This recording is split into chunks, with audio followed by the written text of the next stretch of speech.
கம்பெனியில் வேலை பார்க்கும்போது சில பேர் வேலை செய்வாங்க, சில பேர் வேலை செய்ய மாட்டாங்க. வேலை செய்யாமல் சிம்பிளாக வேலை செஞ்சுட்டு சம்பளம் வாங்குறாங்க. சில பேர் கஷ்டப்பட்டு வேலை செஞ்சுட்டு சம்பளம் வாங்குறாங்க. ஆனால் கஷ்டப்பட்டு வேலை செய்கிறாங்கல்ல, அவங்க வந்து என்ன நினைப்பாங்க, அவன் பாரு சும்மா ஓப்பிடிச்சு வேலை செய்கிறான், ஓப்பிடிச்சு வேலை செஞ்சுட்டு சம்பாதிக்கிறாண்ட வேலை என்ன காசு நிலைக்குமா நிலைக்காத நான் வந்து சொன்னேன் புலம்பிட்டு இருப்பாங்க. இனிமேல் அந்த புலம்பலே வேண்டாம். அவன் எங்கே ஓப்பி அடித்து சம்பளம் வாங்குறானா, சம்பாதிக்கிறானா, ஆனால் இங்கே நிம்மதியாக இருக்கிறான். ஆனால் கடவுள் இன்னும் ஒரு இடத்துல அவனுக்கு கஷ்டத்தை தான் கொடுப்பாரு. ஒன்று செலவாகும், ஒன்று குடும்பத்தில் பிரச்சனைகள் உருவாகும்ல உருவாகும். அந்த மாதிரி மைண்ட் திங்க் பண்ணிக்கோங்க நீங்கள், ஓகேவா? அதனால் நீ கம்பெனியில் நீங்கள் கஷ்டப்பட்டாலும் அவமானப்பட்டாலும் அது இன்னும் யாரால் அவமானப்படுறீங்களோ, யாரால் கஷ்டப்படுத்துகிறாங்களோ படுறீங்களோ அவங்க இன்னொரு இடத்துல கஷ்டமாக தான் இருப்பாங்க.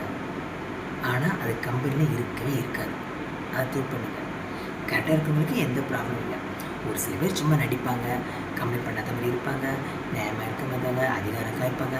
அந்த அதிகாரம் ஒன்று காய்ப்பாங்கள்ல வேலை செய்யாதவங்க, அந்த அதிகாரம் காமிக்கிறவங்களுக்கு ஃப்யூச்சரில் கடவுள் கண்டிப்பாக தண்டனை கொடுப்பாரு. ஏதாவது ஒரு விதத்தில் மனசு கஷ்டமாக மனசாமல் இருக்கும். அதனால் நீங்கள் அதை நினச்சி ஃபீல் பண்ணவே வேண்டாம். உங்கள் வேலை நீங்கள் பார்த்துட்டு போங்க, கஷ்டப்படுங்க. கொஞ்சம் கஷ்டமாக தான் இருக்கும், ஆனால் அது உங்களுக்கு முன்னேற்றம் அறிவு.